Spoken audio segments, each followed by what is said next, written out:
Hi students, I thought I'd give you just a little background in library history as well as some important documents that you'll need to know about in the profession. So let's take a look back at a little school library history. I love these old posters and maybe you can use those in your library. The link is there if you like. A quote interested me, one that I found a long time ago, and it's also included in your textbook. Mary E. Hall was only the second person appointed as a high school librarian in the United States. And her description of the high school library just reminds me so much of what mine looked like. To realize what we mean by a modern high school library, one must actually see it in action.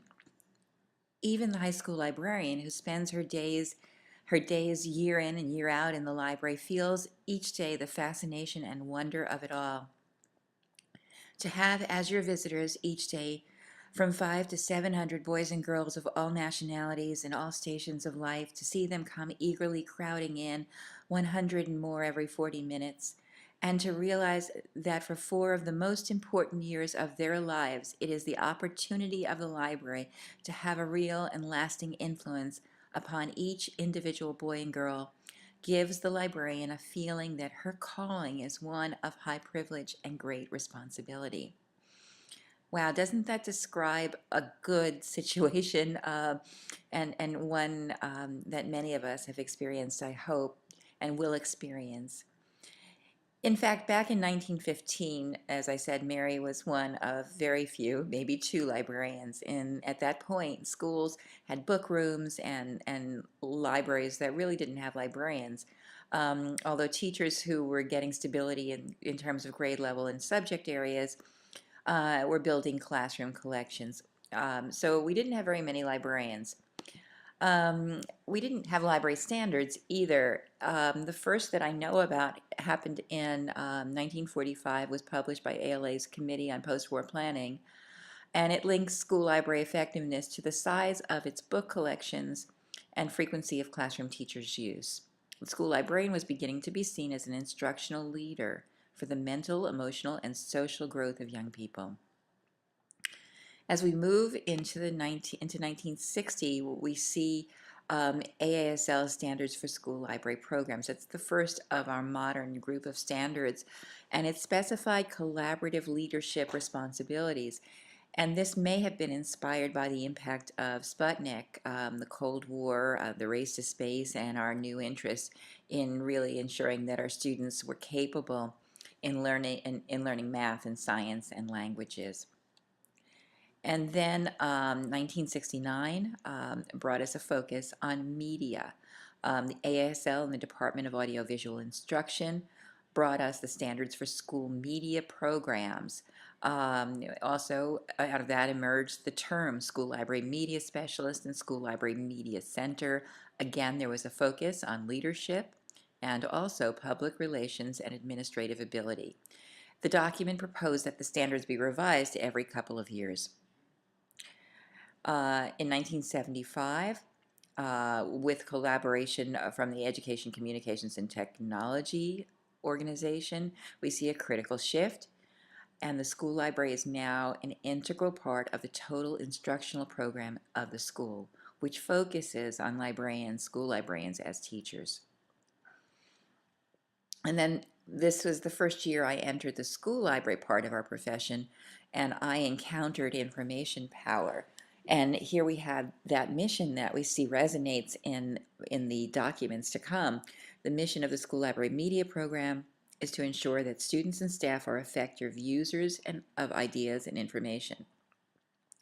And it talks about how that mission is accomplished by providing physical access, instruction, and working with other educators to design learning strategies, the collaboration part of it. And so the 3 roles were established: information consultant, instructional consultant, and teacher. In 1998, 10 years later, we see a new information power with a focus on partnerships and an introduction of 9 information literacy standards in 3 categories: information literacy, independent learning, and social responsibility. And then we hit empowering learners. And I'm going to skip to the next slide to show you the cover. This is AASL's Learning Standards for 2007, and it calls on the school librarian to function as an educational leader and suggests that the learning standards shape the library program as a tool for school librarians to shape the learning of students in the entire school. And this document has spawned a number of other documents based on these learning standards, including the standards in action. In the mission statement here, we see the same mission that was introduced back in 1988. The mission of the school library media program is to ensure that students and staff are effective users of ideas and information. And the school library media specialist empowers students to be critical thinkers, enthusiastic readers, and skillful researchers in the ways that are listed below.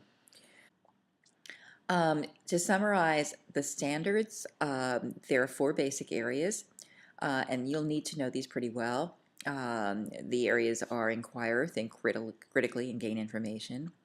Draw conclusions, make informed decisions, apply knowledge to new situations, and create new knowledge. Share knowledge and participate ethically and productively as members of our democratic society. And pursue personal and aesthetic growth. And each of these standards is divided into the strategies by which we teach them: skills, dispositions and actions, responsibilities, and self-assessment strategies. The standards also came with a set of common beliefs. These are kind of overarching across the standards, and you should really know about these. They cover, of course, reading and inquiry and ethical behavior, technology skills, equitable access, information literacy, thinking skills, the social context, and the essential aspect of school librarians in the learning community. These are really important. These are your philosophical groundings, and so you should know about them. A little while back, my students put together, and my student teacher put together this poster, and it's important also to know that the standards have been summarized by these four words: think, create, share, grow. And I challenge you, come up with a poster like that to inspire your own learners in your own library. This one was created using Comic Life. After the standards came this document, Empowering Learners. When the standards dealt with learners, this deals with standards for school library programs as we move forward. In the book, there was a report of there was a leadership summit, and there was also a phone and email survey where teacher librarians were asked which of their roles were the most important, and has there been a shift. And you can see that there was a shift from teacher as a number one rank in the old role. Teacher librarians see themselves, number one, as an instructional partner, sorry. Number two, as an information specialist. Number three, as a teacher. And number four, as a program administrator. It's important to know that there are now not four but five roles, and the document specifies that leader is another one of those roles. Leadership is connected to professional commitment, your knowledge and challenges of opportunities facing our profession. It's important that you think of yourself as a leader. Your role as an instructional partner is the part of it that asks you to collaborate with classroom teachers on assignments, critical thinking, tech skills, social and cultural competencies. In your role as an information specialist, you introduce and model emerging information and communication technologies, evaluating those technologies, and considering ethical use of information, things like fair use, Creative Commons, etc. In your role as a teacher, you empower students to become critical thinkers, enthusiastic readers, skillful researchers, ethical users of information, and advocates for reading in all formats. In your role as program administrator, you ensure that all members of the learning community have access to resources that meet a variety of needs and interests. You develop the mission, the strategic plan, policies, you manage a staff and budget, you manage the physical and virtual spaces. You have partnerships with a variety of stakeholders, and you address broader educational issues with the educators in your building, with your colleagues in the district, and also at the professional association level and beyond that as you network at the global level, the international level. Also on the AASL website, you'll find some fabulous resources. I think my favorite spots are the best apps for teaching and learning and the best websites for teaching and learning. There's an archive growing there that is pretty fabulous, and if you need recommendations for apps that really rock, or websites that really rock, of course, you can visit them. I've been honored to be on the Best Apps Committee for the past couple of years, and so I'm going to introduce you to some of the things I discover as we move along in the semester, but please explore a bit on your own. AASL's website includes much, much more material, and this year, especially with ESSA being introduced, you'll want to get involved in your district, even your school level, grant writing relating to ESSA, and make sure that your library is involved in some of this, the funding efforts. You can write yourself in if you are at the table, so make sure you're at the table for ESSA. In addition to that, you'll see more advocacy tools and so much more on the AASL website. And again, one of my very favorite places there is the Youth Media Awards, not necessarily at the AASL website, but ALA's general website, where you can dig deep into the current award winners for books and media, as well as a very rich and deep archive of winners past. Another one of my favorite parts of AASL's website is I can get in as a member to the full text of Knowledge Quest, although a lot of content is put out there. That, of course, is AASL's journal. Not only that, there is a growing, wonderful effort of group blogging going on, and AASL's identified some of the finest practitioners as well as some of the officers and some guests to put together a really varied and deep thinking blog aimed mostly at effective practice. And so if you need some brilliant ideas, there are blogs across a variety of themes. And I hope that you'll begin to follow this religiously over the course of the next semester and also through your career. In 2014, AASL enacted a new mission statement, which I think is brilliant. The American Association of School Librarians empowers leaders to transform teaching and learning. This clearly positions us as change agents, as transformational leaders, and it clearly identifies our focus as teachers, people who impact teaching and learning in our schools and districts. You can point to this, you can needlepoint it. I think it's really important, and it frames us in terms of really future thinking. We'll be talking about leadership this week and over the next few weeks and probably throughout the course. If I explain nothing else to you that's important this semester, I want to make sure that you leave this course believing in your potential to lead learning in your school and your district. The National School Library Standards for Learners, School Librarians, and School Libraries was officially released in November 2017 at the National Conference in Phoenix. This will be the text, of course, one of our texts for our class, and we're introducing it this week, but we'll take a much deeper dive into it over the coming weeks.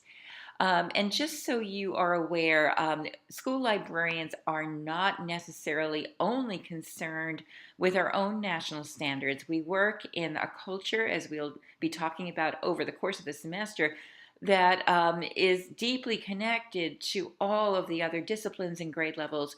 And you will be meeting as you work with your teacher partners their standards and other standards that have to deal with process. Getting familiar with our own AASL standards, and this is the framework for learners, and you'll see the framework for libraries, and you'll also see this framework for librarians in our book. But also, we need to be very concerned with the International Society for Technology in Education and their standards. And we are at this point considered one of the largest groups that attends ISTE, and we have one of the most active networks or special interest groups. So take a look at these, be familiar with these, because these will probably be important to your administrators. There's a group of standards for teacher leaders. There is a group of standards for educators, and also for working with computer science educators as well as technology coaches. In my mind, we fill a lot of these roles as well, but your other partners in the school program will be interested in ISTE standards, and we'll talk a little bit more about how, how we connect with them. So ISTE standards, there's some wonderful, if you're not up to speed with the standards for students, there's a great vocabulary wrap on what they mean, and there's a very cool infographic, and you can bust this open to see the indicators under all of these areas, and you will see real resonance between the ISTE standards for learners and for teachers and our own AASL standards. And this is the ISTE standards for educators. Again, another infographic, the standards themselves and the indicators that can be exploded. So within ISTE, we also have our own network, and I just want you to be aware of this very active group that I mentioned earlier. To follow them on Twitter, you're going to follow the hashtag ISTELib, L-I-B. You may want to check out the new ISTE Librarians page, which includes the Future Ready crosswalk. I'll talk about that in a second. And it promises to refresh itself with new materials of interest to school librarians. Speaking of Future Ready, be familiar with this. We'll dig a little bit deeper into all of these things during the week that we look at instruction, and also during curation and some of the others. But this is a poster that you can download. In 2018, the Future Ready Librarians Framework updated to change to have learner-centered in the center and to have literacy be applied throughout, and that's a very important change. If your school or your district has signed the Future Ready Pledge, this is not in library language. This is in the language of your administrators and in the language of the whole school. So when you get involved in helping your school achieve the Future Ready Pledge, and there are specific expectations of many of the players within the school, then you really are part of a team working to make your school agile and aware of the factors that are coming down the road. So this is a very important document, and I was really pleased to help develop it at the beginning.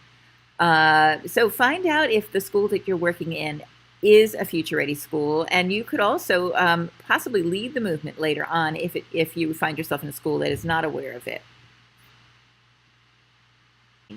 So we'll dig deeper, as I mentioned, into that. These are just some more materials from Future Ready. There's wonderful webinars. I've participated in a few of them, and it's really worth a visit to the Future Ready Librarians page, as well as the Facebook group and the hashtag Future Ready LIBS, Future Ready Libs. How do you get from one side of the street to the other? You usually follow a crosswalk, and a crosswalk is, in educational parlance, the link between one set of standards and another. In other words, where are there similarities? Where is there alignment? And this is a future-ready ISTE learner standards. Actually, it's the ISTE Ready Educator Standards crosswalk, and you'll see the alignment between future-ready librarians and the educators. It's an important step. We're looking forward to seeing the AASL standards crosswalks as well, and I'll be sharing them with you when we work on instruction as well. In addition to the K-12 standards, it's really important that we take a look at what's expected of our students when they reach the university. And one of my favorite sets of standards is the ACRL frames. I love the nuance. I love pretty much that it aligns and is with our own standards, and it's very clear. I suspect we'll see a crosswalk for that as well. But I hope that you will get a chance to take a look at these. And there are a lot of materials that are developing that relate to instruction in terms of research as inquiry, authority is constructed and contextual, especially at the high school level. You need to be aware of the ACRL information literacy framework. And so this is not the end of standards. It's not the end of crosswalks. I just wanted to make you aware of the standards frameworks and upcoming crosswalks that you'll need to be aware of as you begin your field experience, and we'll dig in much more deeply later.